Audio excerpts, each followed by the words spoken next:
Hey everybody, it's Jason Blaha here, and I did a video yesterday talking about the chin-up, but I had quite a few people ask, hey, why do you always recommend the chin-up instead of the pull-up? So I'm going to go into that a little bit. So let me put on my +5 out of weaponsmithing, work on skilling up my crafting a little bit, and let's kind of go into the difference of why I do that and why there might be exceptions to the rule and why there could be reasons for people to go ahead and do both while just focusing on one more than the other. Now, that being said, for people who don't understand, a chin-up is with your palms facing you where you pull yourself up, and a pull-up is where you have either like the hammer grip or the pronated grip out here. Why do I usually recommend the chin-up more than the pull-up? It has to do with the fact that you're moving the body through a longer range of motion and you can do more total work. That's one of the things that people need to look at. A lot of times people get ideas like, well, you know, certain muscles get worked more than others on certain exercises, like big muscles.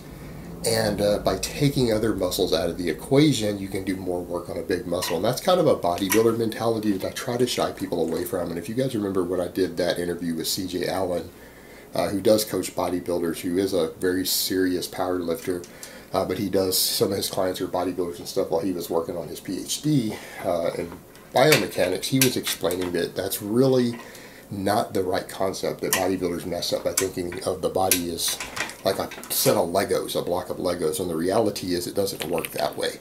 And the truth is, trying to take other muscles out of the equation when you do certain exercises isn't really the best way to get things to grow, because it doesn't necessarily mean that a muscle gets more work just because you remove another muscle from the equation. If you do less work by taking another muscle out, you might actually find that all you did was stimulate the exact same amount of growth in that target muscle, but you got less overall growth. So it didn't really benefit you in any way unless you're really concerned with muscle balance. Like you're trying to take a muscle out of the equation that you feel is just way too big, and you're trying to catch something else up.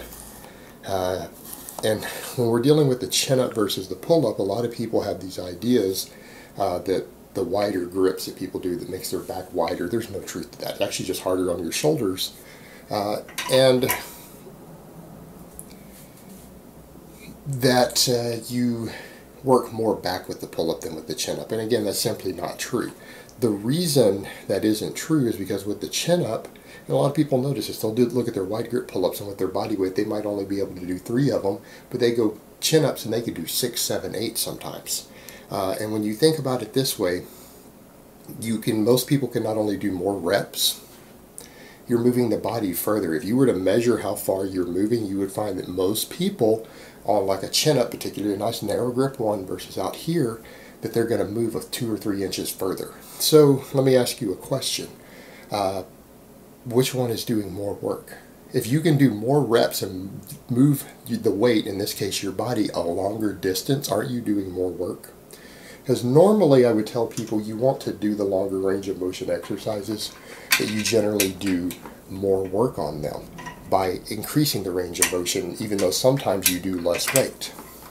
So this is an example of this would be the deficit deadlift versus a normal deadlift. For people who are just trying to do their general buildup, who maybe have slightly longer arms, people with really short arms can struggle with a deficit deadlift. People with longer arms do well. And the reason is you're adding range of motion. I generally recommend the closed grip bench press over the wide grip bench press for general strength buildup. Why? The exact same reason.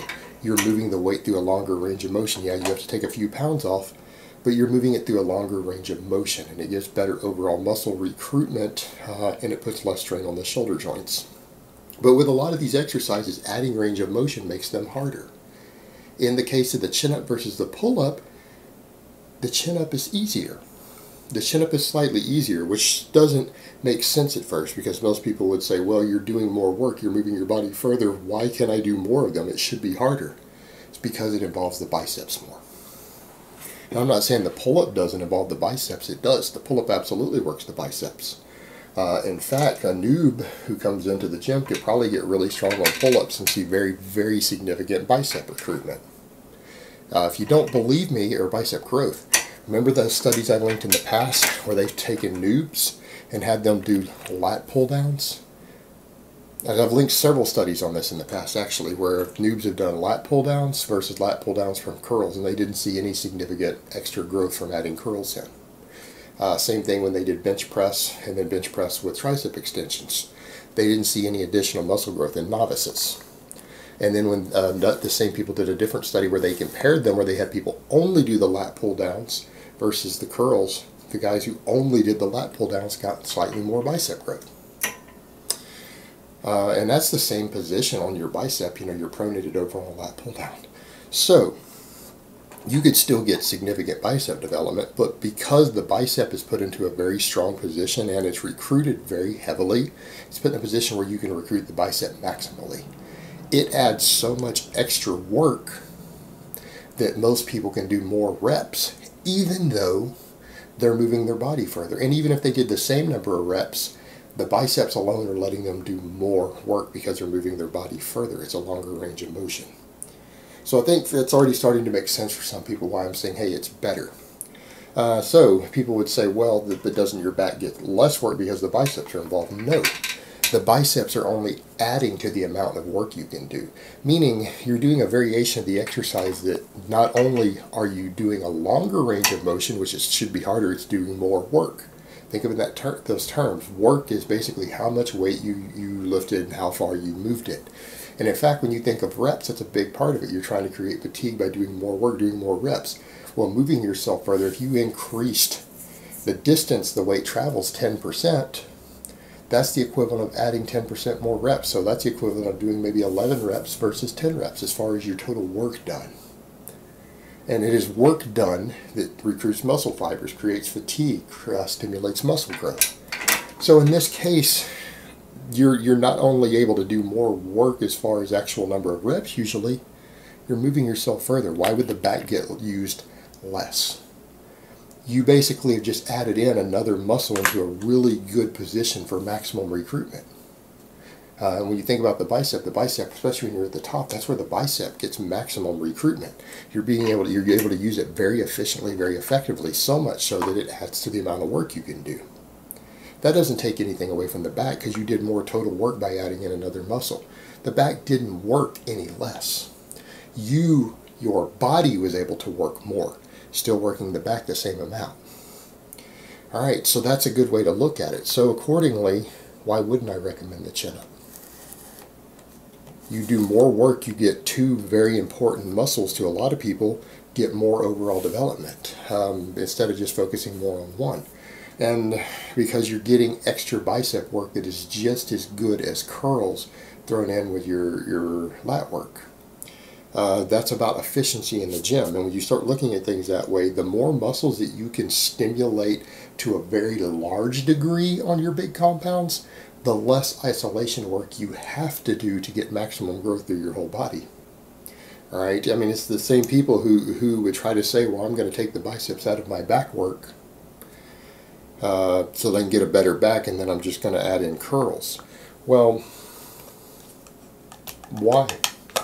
If you could get everything done more efficiently by getting more bicep work in with your lat work, you could do less curls and get the same amount of muscle growth.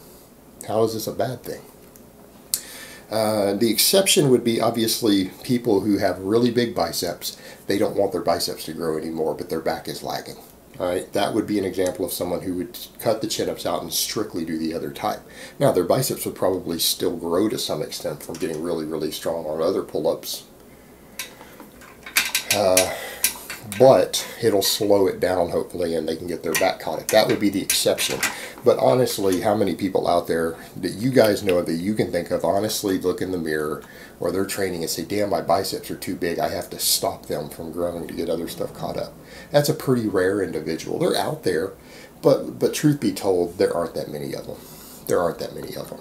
Also, there would be people for specificity of training who might need to be able to pull themselves up more with the overhand grip. They should still do a lot of chin-ups, though, because of the overall development, but there are certain people for specificity. Maybe you're on a SWAT team. You need to be able to pull yourself up on a helicopter. Maybe someone's on a special forces team.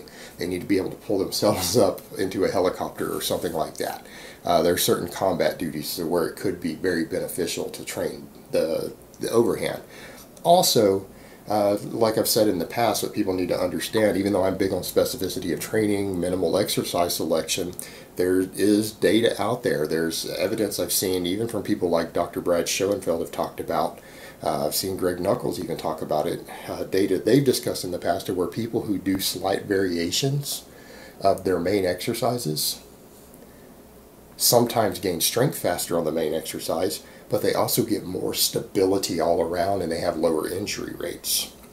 So I think for most people, even if you're going to do only major exercises, it's a good idea to do a little bit of accessory work every now and then with different variations of the same lift. Meaning if you want to use chin-ups as a primary bicep and back builder, or lat builder, doing some, maybe the hammer grip ones thrown in every now and then just for a slight variation can help you with overall development, and it might help prevent injuries. Same thing when I talk about overhead pressing. It's not a bad idea for someone to throw in a secondary type of overhead pressing. If say the push press is one of your primary exercises, doing a little bit of behind the neck press or behind the neck push presses, if you can do those safely, or doing some dumbbell overhead work while standing every now and then, could be a good supplementation to help with overall muscle balance, overall joint stability, and help keep you more injury free. So it's not a bad idea for people to go ahead and do both. But for people who are seeking more overall development, better overall strength, better overall performance, better overall size, I think the chin up is just a slightly better exercise, and that's where I'd recommend people put most of their focus. Alright guys, but that's really all I have to say on that today. I hope it's been informative, and I will talk to you guys next time.